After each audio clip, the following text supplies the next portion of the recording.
और आज संत रविदास की जयंती है। उसकी आप तमाम दर्शकों को, देशवासियों को हार्दिक शुभकामनाएं। और चुनाव के दौरान जब किसी संत महात्मा की जयंती होती है या कोई तीज त्यौहार होता है तो फिर उसमें चुनाव की बातें भी होने लगती हैं। और वोट के लिए नेता बहुत कुछ करते हैं। पंजाब और यूपी में 20 फरवरी को मतदान है। पंजाब के मतदान की बात की जाए, यूपी के मतदान की बात की जाए तो मतदान से पहले नेता आस्था का सहारा लेने में भी पीछे नहीं है। संत रविदास जी की जयंती पर सियासी पार्टियों ने वोट की साधना की। वाराणसी से लेकर पंजाब तक में इसकी तस्वीर दिखी।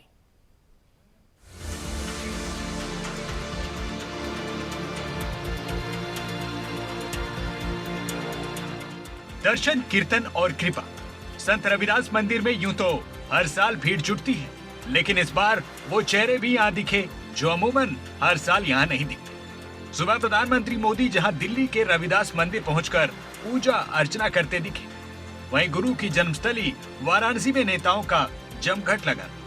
संत रविदास की जयंती तो हर साल आती है, फिर इस बार ऐसा क्या हो गया कि अचानक देश की लगभग सभी पार्टियों की हस्तियां संत रविदास के अलग अलग मंदिरों में जाकर माथा टेकने पहुंच गई। सवाल है, क्या इस तस्वीर का मतलब सिर्फ दर्शन भर है या फिर निशाना सियासी था? आपको संत रविदास मंदिर में दर्शन से जुड़ी सियासी कनेक्शन के बारे में बताएं, उससे पहले जानिए कौन थे संत रविदास। संत रविदास भारत में 15वीं शताब्दी में एक महान संत, दार्शनिक, समाज सुधारक, कवि और ईश्वर के अनुयायी थे। उनका जन्म यूपी के काशी में माता कालसा देवी और बाबा संतोख दास के घर में हुआ था। संत रविदास जी ने भारत में आध्यात्मिक वचनों से पूरी दुनिया में आत्मज्ञान, एकता और भाईचारे पर जोर दिया। जीवन भर समाज में फैली कुरीति और जात पात के अंत के लिए उन्होंने काम किया।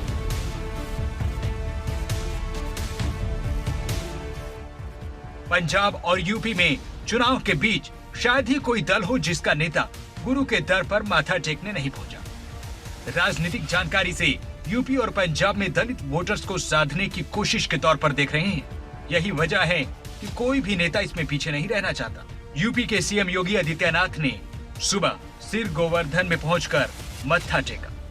लाखों की संख्या में श्रद्धालुजन उपस्थित होकर के सदगुरु के प्रति अपनी विनम्र श्रद्धा को व्यक्त कर रहा है। पंजाब में चुनावी व्यस्तता के बीच आधी रात को ही काशी पहुंच गए सीएम चन्नी। गुरु रविदास के प्रति अपनी श्रद्धा जाहिर करने के लिए कांग्रेस के पूर्व अध्यक्ष राहुल गांधी और महासचिव प्रियंका गांधी भी पहुंची। राहुल और प्रियंका मंदिर में करीब 2 घंटे तक रहे। कांग्रेस भले ही उत्तर प्रदेश में चुनाव लड़ रही है, लेकिन उसका फोकस पंजाब पर है और बीजेपी का फोकस यूपी पर। बीजेपी को मालूम है कि बगैर पंजाब के दलित वोटर्स के ये संभव नहीं है, इसलिए पीएम मोदी ने पठानकोट में संत रविदास का दोहा सुनाया। संत रविदास जी ने कहा है, ऐसा चाहूं राज में, ऐसा चाहूं राज में, मिले सबन को अन्न, छोट बड़ो सब सम बसे, छोट बड़ो सब सम बसे, रविदास रहे प्रसन्न। संत रविदास के आगे शीश नवाने का सिलसिला वाराणसी से शुरू हुआ। कांग्रेस के 2 बड़े चेहरे रविदास मंदिर पहुंचे। राहुल गांधी के साथ प्रियंका गांधी मौजूद रहीं। वैसे तो संत रविदास के दर्शन से यूपी से लेकर पंजाब तक दलितों को साधने के कवायद भी है। देश के सबसे बड़े राज्य यूपी में दलितों की संख्या काफी बड़ी है। 2011 की जनगणना के मुताबिक राज्य में 4 करोड़ 13 लाख से ज्यादा दलित आबादी है। मतलब यूपी की कुल आबादी का 22% लोग दलित वर्ग से हैं। यही वजह है कि यहाँ दलित वोटर्स हर चुनाव में बहुत बड़ी भूमिका निभाते हैं। पंजाब में कुल आबादी करीब 3 करोड़ है। आंकड़ों पे नजर डालें तो पंजाब में दलित आबादी बढ़कर 32% हो चुकी है।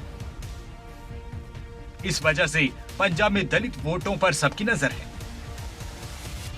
पंजाब में दलितों की आबादी अच्छी खासी है।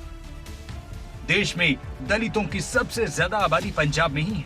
कांग्रेस इस बार दलित सीएम का चेहरा आगे लेकर पंजाब में उतरी है।